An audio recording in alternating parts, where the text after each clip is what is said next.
అయ్యా అయ్యా God of masses Nandamuri Balakrishna season కి సిచ్యువేషన్ కి సంబంధం లేకుండా తన విజయ పరంపరని కొనసాగిస్తూ తన స్టార్ గిరిని ప్రదర్శిస్తున్నాడు బాలయ్య. ప్రజెంట్ బాలయ్య ఎరా నడుస్తుంది ఇండస్ట్రీలో. ఎటు చూసిన విజయాలు, అవార్డులు, రివార్డులే. కంటెంట్ తో కొడుతున్నాడు బాలయ్య. డిఫరెంట్ సిచ్యువేషన్స్ లో కూడా బాక్స్ ఆఫీస్ ని బాగా అవతల పడేస్తున్నాడు. రీసెంట్ గా బ్లాక్ బస్టర్ అయిన డాకు మహారాజ్ మూవీ దానికి పర్ఫెక్ట్ ఎగ్జాంపుల్. ఫ్యామిలీ సీజన్ అయిన సంక్రాంతికి ఒక పక్కా మాస్ యాక్షన్ మూవీ అయిన డాకు మహారాజ్ ని రిలీజ్ చేశాడు. ప్రమోషన్స్ లేకపోయినా, డిమాండ్ కు తగ్గ థియేటర్లు ఇవ్వకపోయినా ఉన్నంతలోనే తన మాస్ ఇమేజ్ తోనే భారీ వసూలు రాబట్టాడు. బాక్స్ ఆఫీస్ వద్ద భారీ విజయాన్ని అందుకుంది ఆ సినిమా. నందమూరి నటవారసుడిగా తాతమ్మ కళ చిత్రంతో ఇండస్ట్రీకి ఎంట్రీ ఇచ్చిన బాలయ్య స్టార్ హీరోగానే కొనసాగుతూ వండర్స్ క్రియేట్ చేస్తున్నాడు. ఇప్పటికీ కెరియర్ స్టార్టింగ్ నుండి లాంగ్ రన్ లో కూడా హీరోగానే, అందులోనూ స్టార్ హీరోగా కొనసాగుతున్న అతి కొద్ది మందిలో బాలయ్య కూడా ఒకడు. అఖండతో సక్సెస్ ట్రాక్ ఎక్కిన Balayya back to back black busters తో దుమ్ము లేపుతున్నాడు. సీనియర్ హీరోస్ లో ప్రజెంట్ ఫుల్ ఫామ్ లో ఉండేది బాలయ్య. రాజకీయాల నుండి మళ్లీ సినిమా ఇండస్ట్రీకి షిఫ్ట్ అయిన చిరంజీవికి షాకుల మీద షాకులు తగులుతున్నాయి. నాగార్జున అసలు రేసులోనే లేకుండా పోయాడు.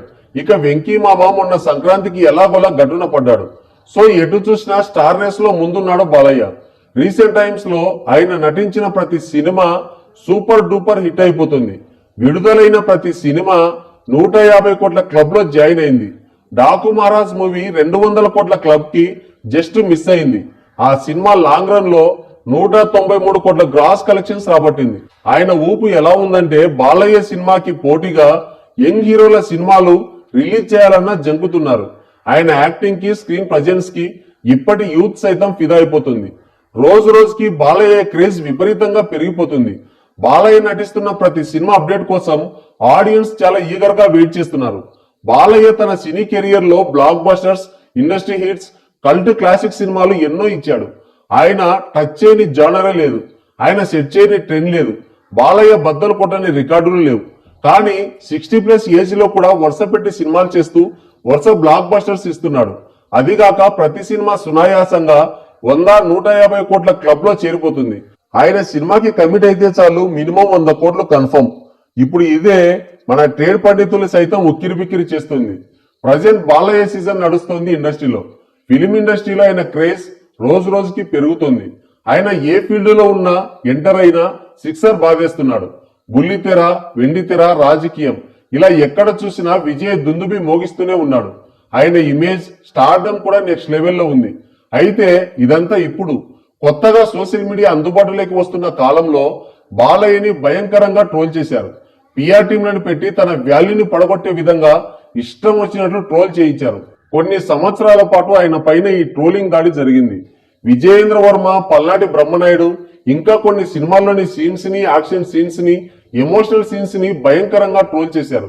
వైవిధ్యమైన పాత్రలతో, భిన్నమైన కంటెంట్స్ తో అన్ని జానర్స్ ని టచ్ చేసి తెలుగు సినిమా వైభవాన్ని ఎక్కడికో తీసుకెళ్లిన బాలయ్యని చివరికి ఒక ట్రోల్ మెటీరియల్ గా మార్చేశారు. అయితే బాలయ్య దీనిపైన ఎప్పుడూ స్పందించలేదు. కానీ ఇప్పుడు టైం మొత్తం టర్న్ అయిపోయింది. అన్స్టాపబుల్ షోతో బాలయ్య ఫేట్ మొత్తం మారిపోయింది. ఆ షోతో ప్రతి తెలుగు ప్రేక్షకుడికి సరికొత్తగా పరిచయం అయ్యాడు బాలయ్య. అఖండ మూవీతో బాలయ్య విజయ్ యాత్ర మొదలైంది. అక్కడి నుంచి ఆయన సినిమాలు నెక్స్ట్ లెవెల్లో ఆడుతున్నాయి. ట్రోలింగ్ చేసిన వాడే జై బాలయ్య అంటున్నాడు. అయితే ఇప్పుడు ఈ ట్రోలింగ్ కి మెగా హీరోలు చిక్కారు. ఒక్కరు కాదు, చిరంజీవి నుంచి మొదలు పెడితే వైష్ణవ్ తేజ్ వరకు అందరూ చిక్కారు. సెపరేట్ పిఆర్ టీంలను పెట్టి నచ్చని వారిపైన, వారి సినిమాలపైన ఈ విధంగా ట్రోల్ చేస్తుంటుంది మెగా ఫ్యామిలీ అని ఒక రూమర్ ఉంది ఇండస్ట్రీలో. రూమర్స్ కాదు, మన మంచు విష్ణు అనే దీనిపైన సవివరంగా వీడియో అందించాడంటున్నారు మన ట్రేడ్ పండితులు. నాకు తెలుసు మీకు ఒక అలవాటు కూడా ఉంది.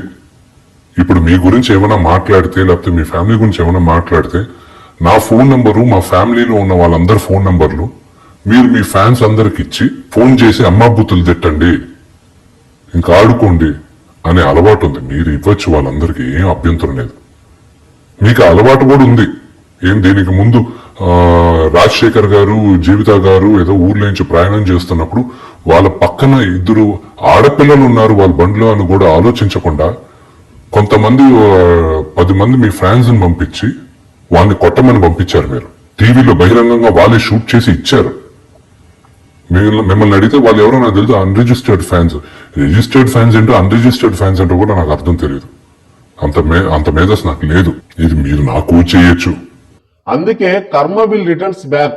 పాములు పట్టేవాడు అదే పాము కాటికి బలైనట్లు ట్రోల్ చేయించే వాళ్ళు అదే ట్రోల్ కి బలయ్యారు. ఇప్పుడు చిరంజీవి, శరణమన్నయ్య, నాగబాబు, వాళ్ళ బాబు వరుణ్ బాబు ఇలా అందరూ ఒకరిని మించి మరొకరు ట్రోల్ కి గురవుతున్నారు. అయితే ఈ ట్రోలింగ్ కి బీజం ఎక్కడ పడిందంటే ఆచార్య సినిమాతో. ఈ సినిమా రిలీజ్ అయి చేసిన బీభత్సం అంతా ఇంత కాదు. విషయం తక్కువ ఊపిడి ఎక్కువ అని ఆ సినిమా రిలీజ్ కంటే ముందు వాళ్ళు ఇచ్చిన బిల్డప్ అంతా ఇంత కాదు. యాక్చువల్ గా RRR టైంలోనే శరణమన్నయ్య క్రెడిట్ ఎత్తేసి గ్లోబల్ స్టార్ అని పెట్టుకుని ట్రోలింగ్ కి చిక్కాడు. కానీ ఆ సినిమా హిట్ అయి త్రుటిలో తప్పించుకున్నాడు. కానీ ఆచార్యతో చిరంజీవి, శరణమన్నయ్య ఇద్దరు చిక్కారు.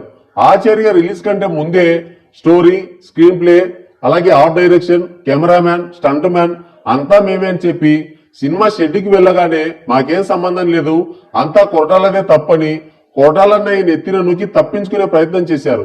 దానికి తోడు ఆ సినిమా కూడా అలానే ఉంది. అందులో ఎంగులుక్ లో కనిపించిన చిరంజీవి గ్రాఫిక్స్ కూడా అలానే ఉంది. అంతే, ట్రోలింగ్ కి బలైపోయారు. ఇక నాగబాబు ఏమో ఏదో ఒక సూక్తి ఎత్తేసి ట్వీట్ పెట్టడం, అందరినీ గెలుక్కోవడం, అందరితో దొబ్బులు తినడం, ట్వీట్ డిలీట్ చేయడం, ఇదే పని ఆయనకి. అల్లు అర్జున్ నంద్యాల పర్యటనకి వెళ్ళినప్పుడు పరాయివాడు అనే ట్వీట్ వేసి అల్లు ఫ్యాన్స్ కౌంటర్స్ కి వెంటనే డిలీట్ చేశాడు ఆ పోస్ట్ ని. అక్కడ దొరికా ట్రోలింగ్ కి. ఇక వరుణ్ బాబు కూడా మట్కా ప్రీలీజ్ ఈవెంట్ లో మనం ఎక్కడి నుంచి వచ్చామో ఆ రూట్స్ మర్చిపోకూడదని చెప్పి బాగా భజన చేసి మంచి ఎలివేషన్ ఇచ్చాడు. కట్ చేస్తే ఆ ఈవెంట్ కి వచ్చిన వాళ్ళు కానీ ఆ వీడియో కింద కామెంట్ పెట్టిన వాళ్ళు కానీ ఆ సినిమాకి వెళ్ళలేదు. మొదటి రోజే డిజాస్టర్ రికార్డుల్ని బద్దలు కొట్టింది ఆ సినిమా. ఇక పవన్ కళ్యాణ్ ఏమో ఎప్పుడో చిక్కాడు. ఆయన ప్రసంగాలు చూస్తే చాలు కావాల్సినంత ట్రోల్ స్టఫ్ దొరుకుతుంది. ఆదికేశవ సినిమాతో వైష్ణవ్ ట్రోల్ బారిన పడితే సాయి దుర్గ తేజ్ అన్నయ్య ఏదో సేఫ్ హ్యాండ్స్ అనే ట్వీట్ తో దొరికాడు. అంతే. ఇక మంచు ఫ్యామిలీని కూడా ఓవర్టేక్ చేసి వెళ్లిపోయారు. అందరినీ ట్రోలింగ్ చేయించి చివరికి అదే ట్రోలింగ్ కి చిక్కి శల్యమైపోతున్నారు పాపం. పిఆర్ టీమ్ తో అందరి హీరోలని టార్గెట్ చేయిస్తాడు అనే టాక్ ఉంది ఇండస్ట్రీలో. అది ఎంతవరకు నిజమో మన మంచు అన్నయ్యకే తెలియాలి అంటున్నారు మన ట్రేడ్ పండితులు. మరి ఈ ట్రోలింగ్ గురించి, మెగా హీరోలు ట్రోలింగ్ చేయించడం గురించి మీరేమనుకుంటున్నారో మీ అమూల్యమైన అభిప్రాయాన్ని కింద కామెంట్